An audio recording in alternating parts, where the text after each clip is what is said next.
하겠습니다. 11장 38절 시작. 세상은 이런 사람들에게 합당치 아니하였느니라. 그들이 사막과 산과 동굴과 땅굴에서 떠돌아 다녔느니라. 12장 1절입니다.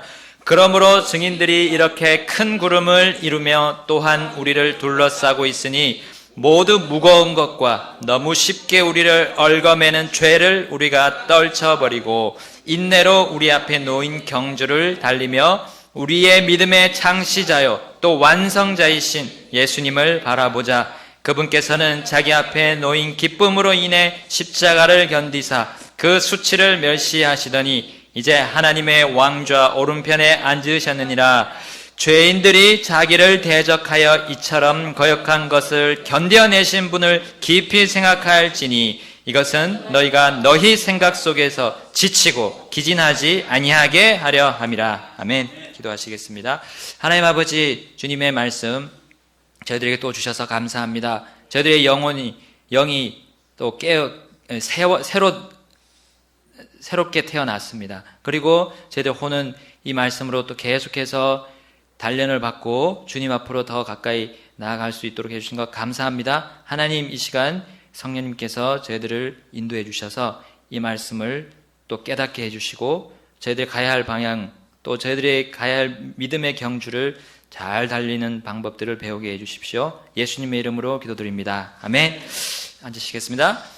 우리 지난 시간에는 우리의 믿음의 선배 세 분을 보았습니다. 우리 노아, 그리고 아브라함, 모세를 보았고요. 이제 본문은 믿음으로 약속의 땅에 들어간 이스라엘 백성들을 회상시켜 줍니다.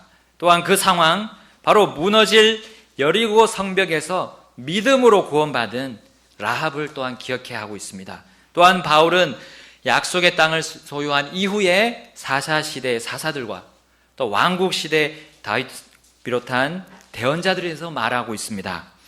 그걸 말하려고 하니까 시간이 너무 부족합니다. 너무 수많은 믿음의 전과들이 있었기 때문입니다. 그 장면들 하나를 다 생각하게끔 하려고 하니 너무나 시간 관계상 너무 많아서 5구절로 요약하는 말씀을 우리가 10장 33절부터 37절 말씀으로 우리는 볼 수 있습니다.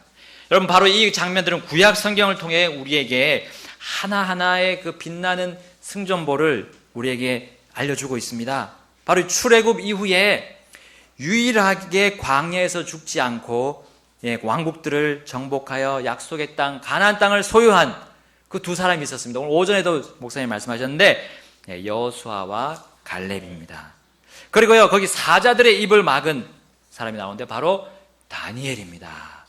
맹렬한 불을 끈 사람들이 나오는데 바로 다니엘의 세 친구들이 있습니다. 이름 아시는 분 있으세요?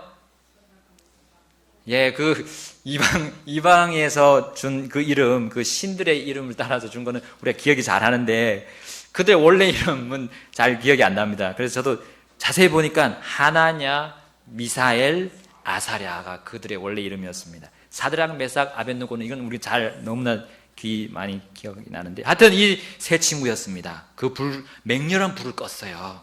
또한 사울의 끊임없는 칼날을 피한 사람 다윗이었습니다. 그리고 연약한 가운데 강하게 되어 싸움에서 용맹함으로 외인들을 물리친 사사들이 있습니다. 특별히 기드온이 여기 표시가 되어 있습니다. 또 죽은 자를 다시 살려서 받은 과부가 있죠. 사르밧 과부가 있습니다. 더 좋은 부활을 위해 구출받기를 원치 않으면서 고난을 당한 대언자들이 있습니다. 심한 조롱과 채찍뿐만 아니라 결박과 옥에 갇히는 그런 시련을 겪었던 요셉이 있습니다. 아합과 이세벨에게서 주님이 주신 상속 땅을 끝까지 빼앗기지 않으려고 끝까지 버텼다가 돌에 맞아 죽은 나봇이 있습니다. 여러분, 전승에 의하면 톱으로 잘려 죽은 사람 대언자 이사야가 또 있습니다. 양가죽과 염소 가죽을 입고 떠돌아다니면서 궁핍과 고난을 당한 대언자 엘리야가 있습니다. 여러분, 이들은 세상의 기준으로는 결코 승리하지 않았습니다.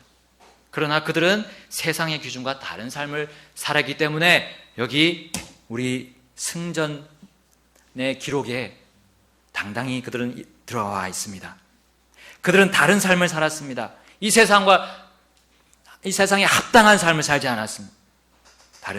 다른 삶을 살았고요. 주님은 그들을 믿음의 선배님들로 우리에게 보여주고 계십니다. 우리 히브리서 11장 38절, 세상은 이런 사람들, 바로 믿음의 증인들에게 합당치 아니하였다 했습니다. 세상은 이런 사람들에게 합당치 않았기 때문에 이 사람들은 바로 히브리서 12장 1절에 나오는 표현으로 믿음의 증인들이라고 우리에게 표현하고 있습니다. 마치 구름같이 우리를 둘러싸이는 증인들이라고 표현하고 있습니다. 그들은 이 세상을 만족하면서 살지 않았습니다. 이 세상에 가치를 두지 않았습니다.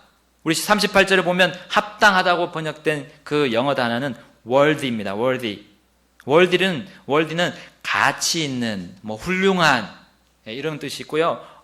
of와 같이 반응하면 어울리는, 뭐뭐 하기에 족한, 알맞은 이런 뜻입니다. 바로 세상과 합당치 않게 살았다는 그 의미는 뭡니까? 세상을 가치 있게 생각하지 않았다는 거예요. 세상과 어울리고 세상에 만족하고 세상과 알맞게 그렇게 자기를 맞춰가지 않았다는 겁니다. 그 증인들 중에 우리 한 예로 다윗을 봅시다. 다윗이 여러분 착용하고 시험해봤던 것이 있었어요. 거인 골리앗을 싸우러 나가려고 했을 때 사울이 그를 막을 수가 없었어요. 그의 결의에 찬 그 목동인데 10대 그것도요, 청소년쯤 되었을 겁니다. 그 결의에 찬 그 확신을 결코 꺾을 수가 없었던 겁니다. 우리 사무엘상 17장 39절에 다윗이 그의 칼을 갑옷 위에 차고는 그것을 시험해 본 적이 없었으므로 시험 삼아 걸어보다가 사울에게 이르되 내가 이것들을 시험해 본 적이 없으므로 그것들을 입고 갈 수 없나이다 하고 그것들을 벗고는 했습니다. 여러분, 다윗은 사울의 갑옷과 칼이 자신에게 맞지 않았음을 알았습니다. 그것을 입고 도저히 싸울 수 없음을 알았어요. 그에게 맞지 않았습니다. 그에게 가치가 없었어요. 마치 그 사울의 갑옷과 같이 이 세상은 우리 믿음의 선배들에게, 그 믿음의 증인들에게 맞지 않았어요. 어울리지 않았다는 겁니다. 여러분, 우리 믿음의 선배들의 소망의 확신과 기쁨, 그것을 끝까지 굳게 붙들려 할 때 이 세상은 도움이 되지 않았던 겁니다. 여러분, 이 세상은 지식이 증가하고 있습니다. 발전을 막 하고 있어요. 막 첨단 기술이 들어오고 있습니다. 그런데 그것들이 우리의 믿음을 지키기에는 너무나 별로 도움이 안 되고 별로 풍요롭지 않습니다. 척박합니다, 오히려요. 세상의 과학이 발전하고 효율적이며 편리하고 자원이 넘쳐나고 의식주가 풍족해지더라도 우리의 믿음을 끝까지 지키기에는 그것이 별로 어울리지 않다는 겁니다. 가치가 없다는 말이에요. 여러분, 나는 이 세상에 발맞추고 있지 않습니까? 이 세상에 어울리도록 합당하도록 내 믿음을 포기하는 것까지도 나가지 않고 있습니다. 혹시 나가지는 않습니까? 이 세상의 풍요로움에 만족을 찾으려고 하지 않습니까? 내가 어려서부터 배운 말씀에 나의 가치와 나의 우선순위를 버리면서 멈추고 있습니까? 여러분, 그래서는 우리의 믿음을 지킬 수 없습니다. 우리의 소망과 우리의 확신과 기쁨을 굳게 붙들 수 없습니다. 왜냐하면 우리의 주님의 자녀들은 이 땅에서 살다가 먼저 앞서간 믿음의 증인들처럼 살아있기 때문입니다. 믿음의 증인들은 어떻게 살았습니까? 그들은 처음 받은 그 믿음을 끝까지 어떻게 붙들었습니까? 여러분, 11장부터 나오는 믿음의 선배들, 그 구름 같은 믿음의 증인들은 그들은 이 세상에 멈추어 있지 않았다는 겁니다. 우리 12장 1절 말씀 보겠습니다. 그러므로 증인들이 이렇게 큰 구름을 이루며 또한 우리를 둘러싸고 있으니 모든 무거운 것과 너무 쉽게 우리를 얽어매는 죄를 우리가 떨쳐버리고 인내로 우리 앞에 놓인 경주를 달리며. 아멘. 뭡니까? 경주를 했다는 거예요. 이 세상에 발을 딱 붙여서 살아가지 않고 계속 발을 띄었다는 거예요. 발을 띄면서 계속 앞으로 나아갔다는 겁니다. 여러분이 경주자는 또한 규칙대로 경주를 합니다. 그들의 나감이, 달림이, 뛰어감이 그냥 자기 마음대로 뛰는 것이 아니라 규칙대로 뛰었다는 거예요. 여러분, 마라톤 보면 코스대로 가야 됩니다. 또한 코스대로, 정해진 코스대로 그 표시대로 가야 됩니다. 그리고 정해진 꼬린 지점으로 향해서 가야 됩니다. 그 코스를 벗어나면 실격이죠. 예. 또 한 자리에 계속 머물러 있으면 실격 처리가 되는 겁니다. 뛰지 않고 그는 뛸 그 의지를 보이지 않으면 실격입니다. 마찬가지로 믿음의 증인들은 경주를 해야 했고요. 법대로 했습니다. 이 세상에 멈춰 있지 않고 이 세상에 합당하게 맞춰서 가만히 있지 않았다는 거예요. 움직였습니다. 영적인 활동을 계속했던 거예요. 그리고 믿음의 코스대로 달렸습니다. 자신이 하나님이 주신 그 길대로 각자에게 준 그 트랙을 달렸다는 거예요. 그리고 마지막에는 끝까지 완주를 했다는 겁니다. 완주를 했다는 거예요. 우리 12장 2절에 우리 믿음의 창시자요 또 완성자이신 예수님을 바라보자. 먼저 달려가신 예수님을 표대로 두고 그리고 예수님이 표시해둔 그 길대로 갔다는 겁니다. 그리고 예수님이 먼저 완성하셨죠. 완주하셨어요. 그 완주의 꼬린 지점을 향해서 피니시 라인을 통해까지 가는 겁니다. 계속 가는 겁니다. 여러분, 자신의 경주를 다 마친 믿음의 선배들은 표대로 삼고 달리신 그 예수님, 그분을 표대로 삼고 달렸다는 겁니다. 우리 지난 시간에 잠깐 봤었습니다. 그리스도의 치욕을 짊어진 모세, 그리고 자기의 아들 이삭을 통해서 독생자를 본 아브라함, 노아도 마찬가지죠. 노아도 메시아를 향해서 달려갔던 겁니다. 예수님이 무엇을 하셨길래요? 그분은 십자가를 표대로 두고 가셨습니다. 그리고 십자가 뒤에 있는 기쁨을 두고 가셨던 겁니다.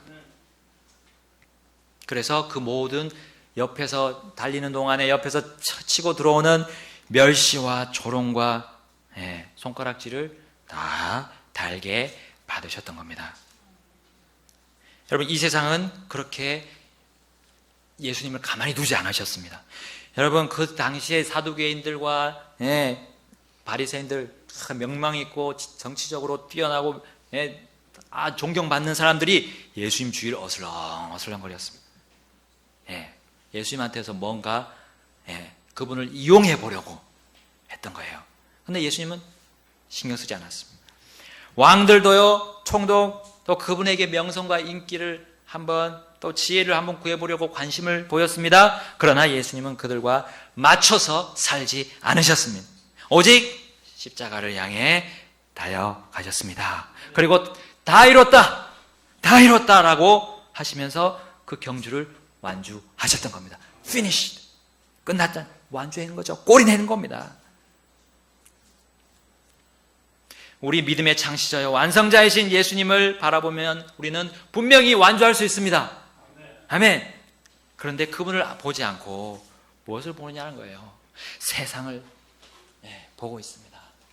세상에 뭔가 좋은 것이 있는지, 뭔가 나를 높여주고 나를 가치 있게 만드는 뭔가 있을지 계속 보는 거예요. 그러다 보면 주님이 나에게 주신 경주로에서 벗어나게 됩니다. 서서히 발을 다른 경주로에 걸치게 됩니다. 세상의 경주로에 걸치게 됩니다.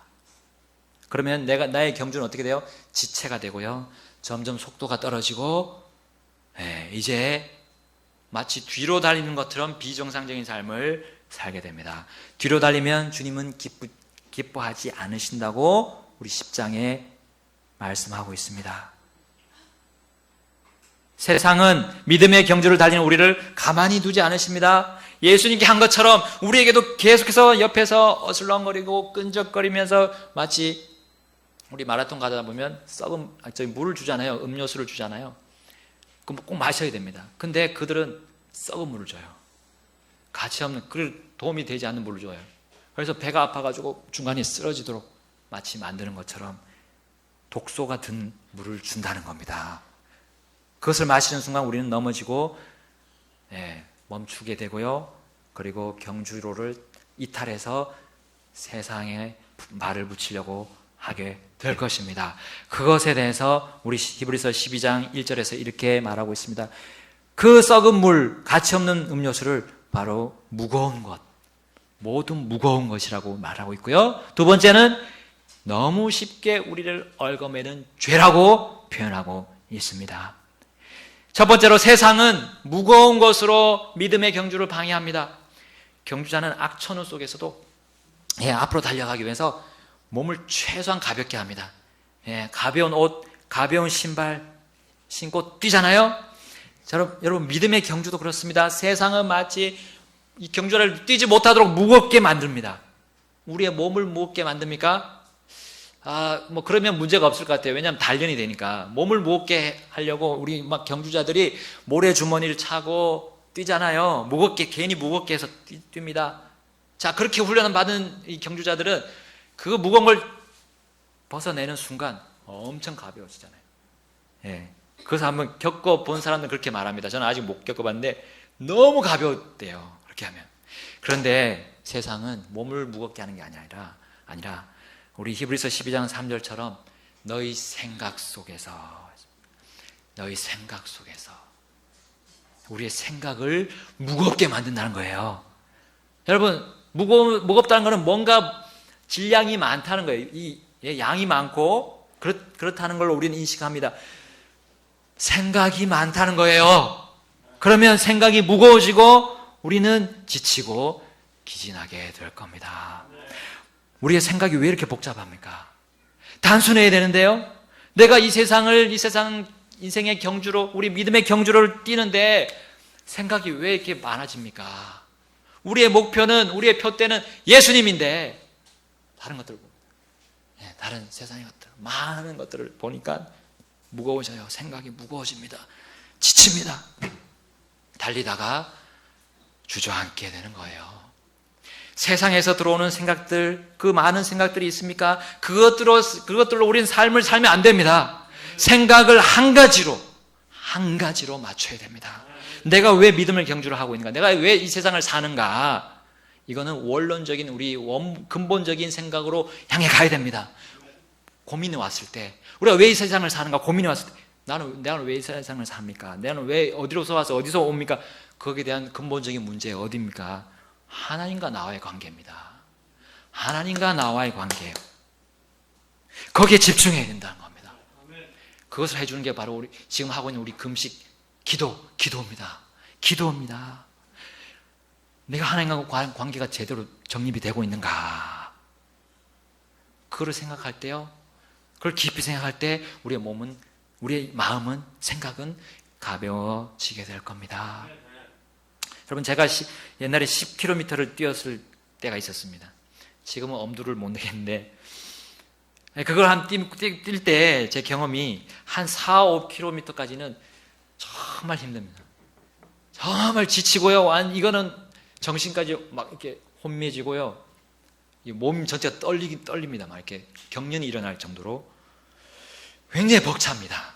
근데 그 고통을 좀 참고 한 1, 2km 더 뛰면요. 한 7, 8km, 한 6, 7km쯤 돼도 몸이 확 달라집니다. 이상하게 몸이 가벼워져요. 정신이 상쾌해집니다. 그 원인은 잘 모르겠어요. 과학적으로 있겠죠. 몸에 젖산이 이렇게 더 많이 나와서 이렇게 견디기 더 쉬워진다는 말이 있는데, 하여간 그렇게 되면 1km씩 기록을 체크하잖아요. 근데 앞에 1km보다 나중에 더 1km 그때 뛰었을 때, 상쾌해졌을 때 그때가 더 빠른 그런 기록을 보았습니다.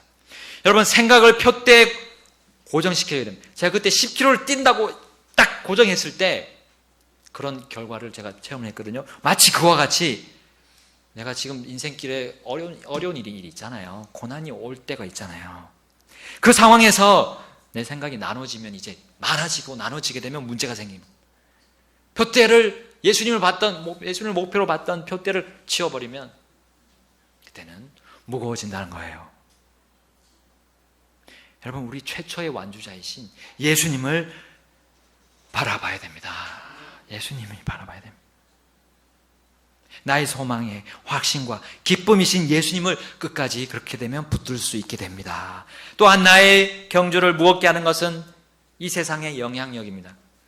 이 세상의 분위기예요. 분위기. 부정한 영이 활동하고 있잖아요. 그 부정한 영은 먼저 제일 큰 그 부정한 영이 하는 활동은, 영향력은 불순종입니다. 불순종의 영이 활동한다고 성경 말하고 있어요. 불순종의 분위기가 나를 확 휩싸일 때 나는 무거워집니다. 내 발이 갑자기 무거워져요. 경주로에서 자꾸 또한 벗어나기 시작합니다. 나도 함께 불순종의 그 끌림에 끌어당겨져 간다는 겁니다. 여러분, 성경이 바로 그것을 강조하고 있습니다. 말씀에 순종하지 못하는 분위기가 확 휩싸일 때 나는 어떻게 하고 있습니까? 싸워야 됩니다. 그 영을 향해서 싸워야 돼요. 그 분위기를 향해서 싸워야 됩니다. 세상은 내 육신의 정욕과 욕심과 탐욕을 부추깁니다. 그래서 불순종을 함께 나아가도록 부추기고 있습니다. 조장하고 있습니다. 또한 다른 사람들의 육신적인 불순종의 모습을 내가 주시할 때 나 역시도 위축이 되기 시작합니다. 어떻게 해야 됩니까? 그 분위기, 그 불순종의 분위기를 깨야죠. 예, 그 불순종의 분위기에 계속 그 자리에 가만히 있으면 안 됩니다. 그 자리를 벗어나야 돼요.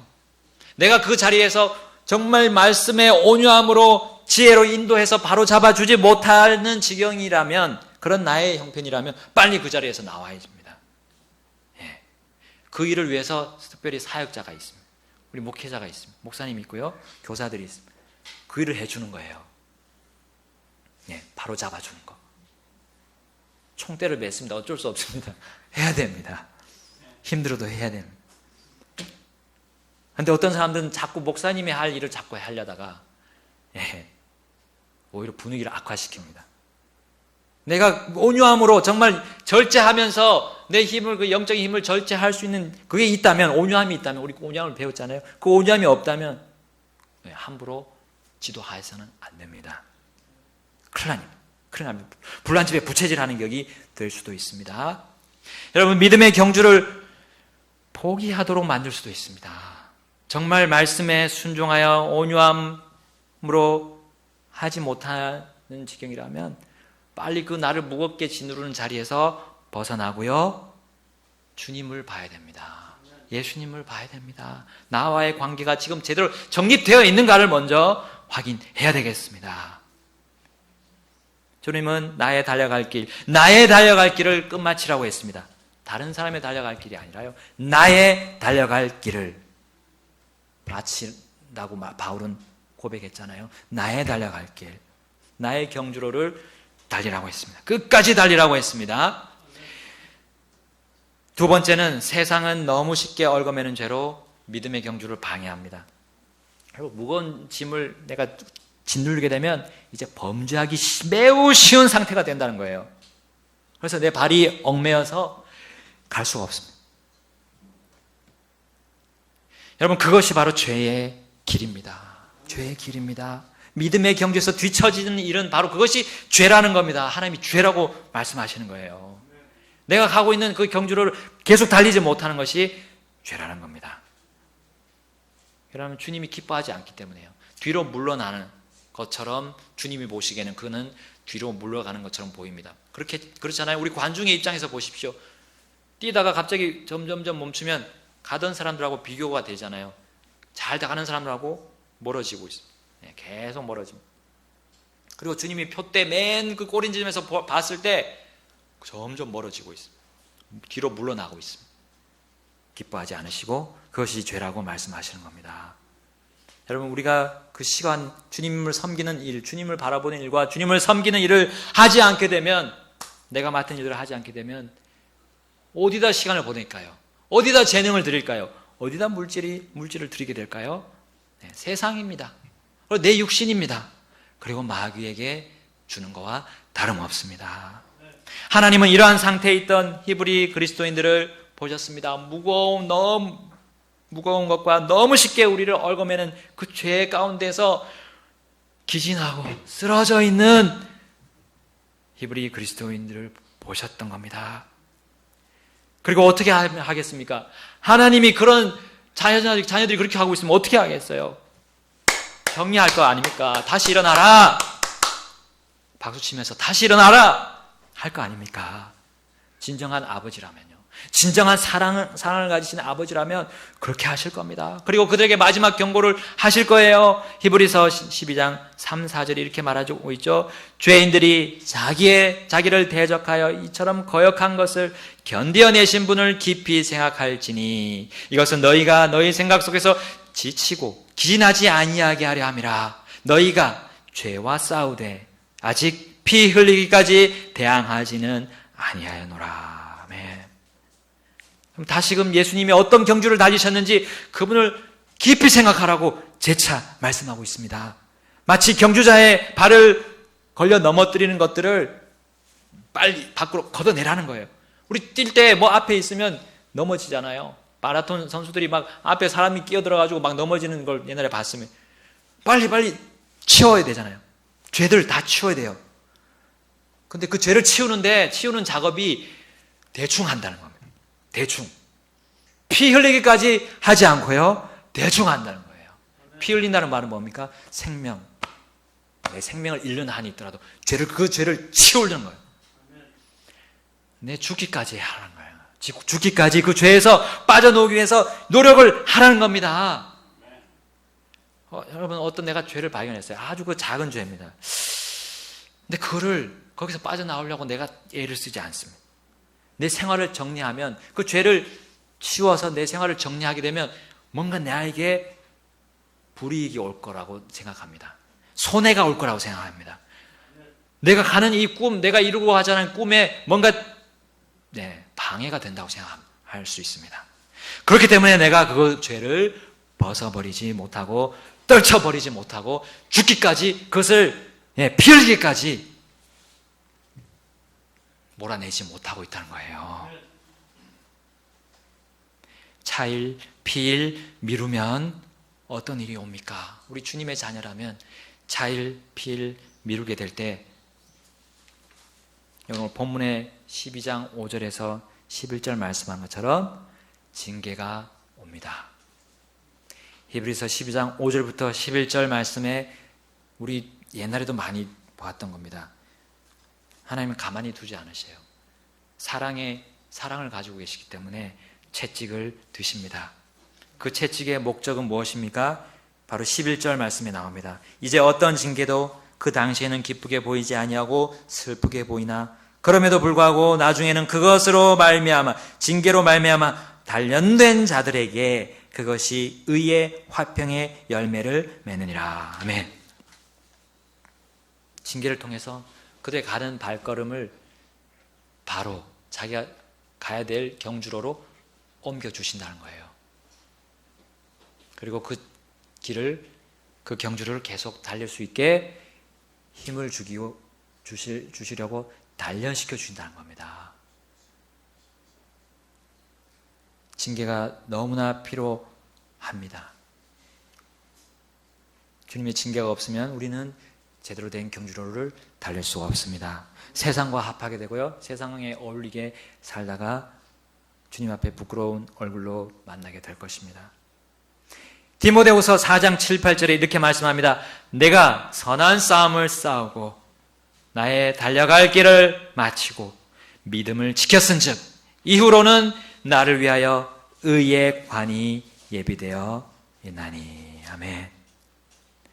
그들이 경주로를 잘 달려서 주님이 마련하신 의의 관, 보상을, 상급을 주시기 위해서 징계를 주신다는 겁니다.